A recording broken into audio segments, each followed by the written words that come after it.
Today we are reading Giraffes Can't Dance. Gerald was a tall giraffe whose neck was long and slim, but his knees were awfully bandy and his legs were rather thin. He was very good at standing still and munching shoots off trees, but when he tried to run around, he buckled at the knees. Now every year in Africa they hold a jungle dance, where every single animal turns up to skip and prance.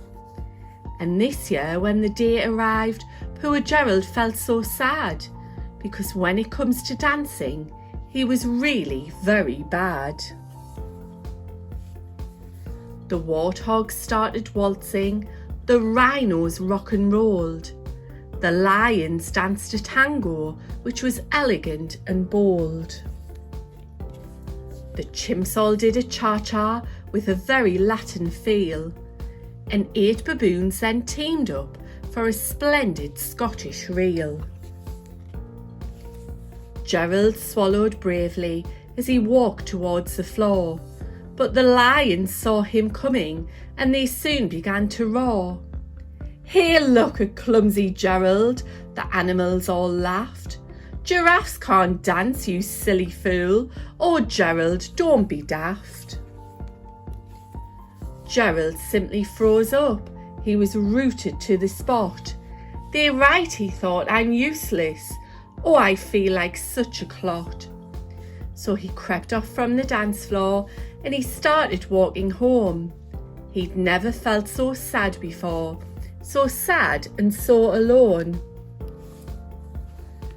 Then he found a little clearing and he looked up at the sky.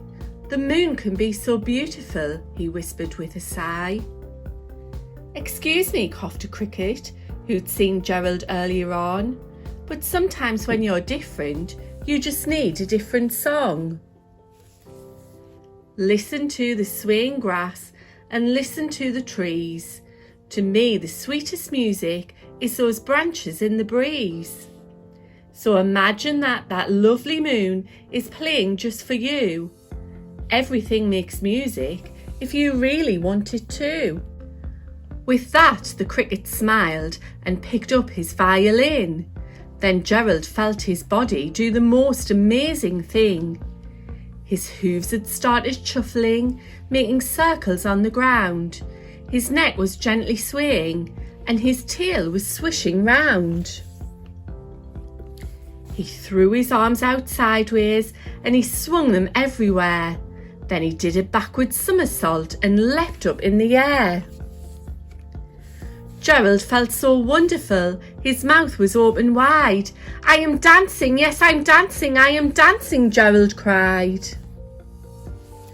Then one by one each animal who'd been there at the dance arrived while Gerald boogied on and watched him quite entranced. They shouted, "It's a miracle, we must be in a dream. Gerald's the best dancer that we've ever seen. How is it you can dance like that? Please, Gerald, tell us how."